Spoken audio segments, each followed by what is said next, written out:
Sir నమస్కారం sir. నమస్తే అండి. సార్ 11 ఏళ్ల ఒక చిన్నారి విశాఖలో ఒక చర్చిలో చనిపోయి ఉండడం ఇప్పుడు కలకలం రేపింది సార్. అయితే ఇది చనిపోయారా? చంపేసిందా? బలిచ్చారా చర్చిలో అని కూడా చాలామంది మాట్లాడుతున్నారు. అంటే ఆరోగ్యం బాలేదని చర్చికి తీసుకెళ్లారని కూడా చెప్తున్నారు. మరి దీనికి సంబంధించి ఎటువంటి ఇన్ఫర్మేషన్ ఇచ్చింది? మరి ఏం జరిగింది సార్ ఆ పాప విషయంలో? పోలీసులైతే అనుమానాస్పద మృతిగా కేసు రిజిస్టర్ చేశారు హ్మ్. అనేది మీడియాలో వచ్చింది. అయితే ఇక్కడ ఒక డౌట్ ఏంటంటే, వాళ్ళు ఆ అమ్మాయికి దయ్యం పట్టింది అందుకని తీసుకొచ్చారు. ఆ దయ్యాన్ని వదిలించడానికి వాళ్ళు ఆ చర్చిని నమ్ముకుని తీసుకొచ్చారు. హ్మ్.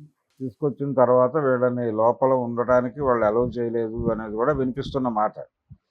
ఈ వాచ్మెన్లు వాళ్ళతో ఘర్షణలు జరిగాయి. ఈ మదర్కిను అలా ఆ అమ్మాయి మదర్కి అమ్మమ్మకి కూడా వాళ్ళిద్దరూ కలిసి సీరియస్గా ఈ అమ్మాయికి ఏదో జరిగింది, ఏదో పీడ పట్టింది, లేకపోతే గాలి సోకింది, ఇలాంటి అభిప్రాయాలతో పట్టుకొచ్చారు ఆ అమ్మాయిని. దాన్ని వెళ్ళగొట్టే క్రమంలో ఆ అమ్మాయిని కొట్టుంటారనేది వినిపిస్తున్నటువంటి మాట. వాళ్ళే కొట్టారా, లేకపోతే ఎవరినైనా ఒక ప్రొఫెషనల్ భూత వైద్యుడిని ఎవరినన్నా ఇన్వాల్వ్ చేసి వాళ్ళు కొట్టి పంపించే ప్రయత్నం చేసి కొట్టారా? ఆ అమ్మాయి బాడీ మీద గాయాలు ఉన్నాయని చెప్తున్నారు చూసిన వాళ్ళు. గాయాలు ఉన్నాయి కాబట్టి మ్యాక్సిమం కొట్టడానికి అవకాశం ఉంది. దయ్యాన్ని చంపేస్తున్నాం అనేటువంటి మూడ్లో దయ్యాన్ని చంపేస్తే పిల్ల బతుకుతుంది అనే ఉద్దేశంతో ఈ అమ్మాయి గొంతు నలుమి చంపేసి అయ్యో అనుకునే సందర్భాలు కూడా ఉంటాయి ఇలాంటి మూడ్లో. అంటే అదొక రకమైనటువంటి ఉన్మాదమే. వాళ్ళకి దయ్యం పట్టింది, ఆ విషయం వాళ్ళకి తెలియట్లే. వాళ్ళకి గాలి సోకి ఈ పిల్లకి గాలి సోకిందని చెప్పి తీసుకొచ్చి అలా ఆ చర్చి ముంగిట చంపేసి, తద్వారా ఇప్పుడు అందరికీ చుట్టుకుంది. అది చర్చికి కూడా కరెక్ట్ అయింది వ్యవహారం. వాళ్ళ రోల్ ఏమైనా ఉందా అనేది కూడా పరిశీలించాలి. ఇప్పుడు ఇలాంటి ట్రీట్మెంట్స్ ఇవ్వడానికి అక్కడ ఏదైనా ప్రోగ్రామ్ ఉందా? కొన్ని గుళ్ళల్లో ఉంటుంది, కొన్ని చోట్ల చేస్తారు కూడా. అలాంటిది ఏదైనా నమ్మి ఏదో నమ్మకం లేకుండా అక్కడికి రారు వాళ్ళు.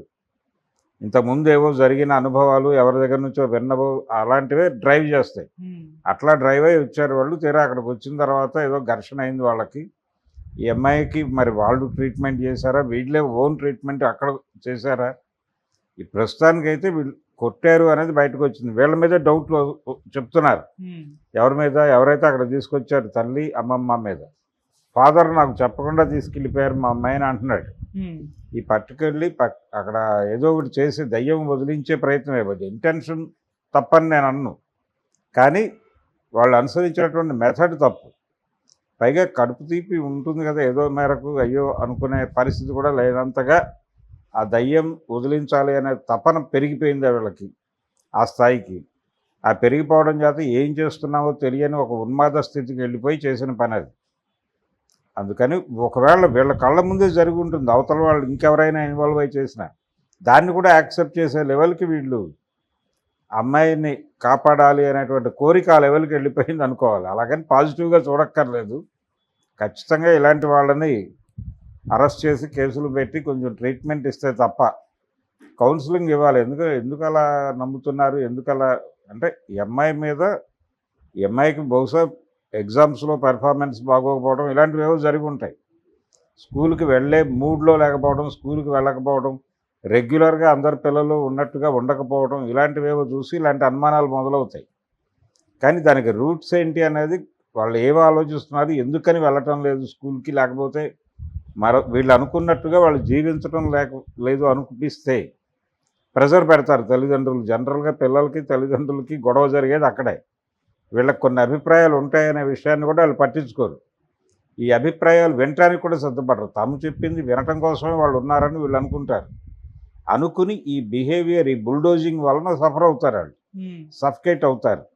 ఈ సఫకేట్ అయ్యి స్కూల్లోనూ ఇంట్లోనూ సఫకేషన్ మొదలై ఒక స్తబ్దతకి గురై ఉంటారు. ఆ టైంలో వీళ్ళు యాక్టివ్గా లేరు, ఉండాల్సినంత దీంతో లేరు. ఏదో జరిగింది, ఏదో గాలి సోకిందని చెప్పి భూత వైద్యుల దగ్గరికి తీసుకెళ్ళి పిల్లలను బలిపెట్టిన సంఘటన ఇది మొదటిది కాదు.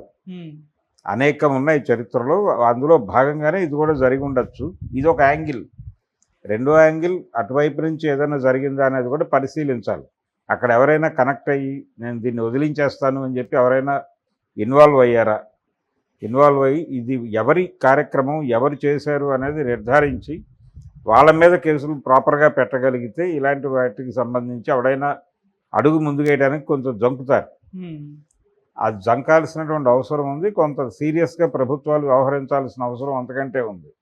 ఇదేదో ఆషామాషి వ్యవహారంగా తీసుకుని వదిలేస్తే కుదరదు. ఓకే.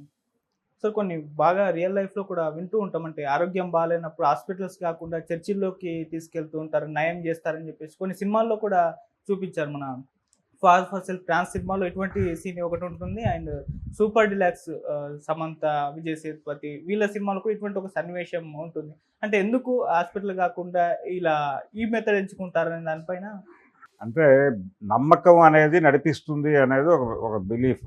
దాని అలవరుసల్లో నడుస్తుంది ఈ గొడవ అంతా.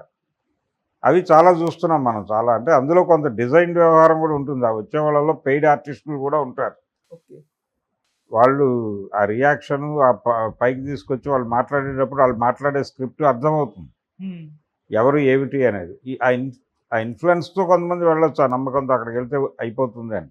మాస్ హిస్టీరియాతో కొంతమందిని క్యూ చేసినట్టుగా కనిపించవచ్చు, కానీ అది సంపూర్ణం కాదు.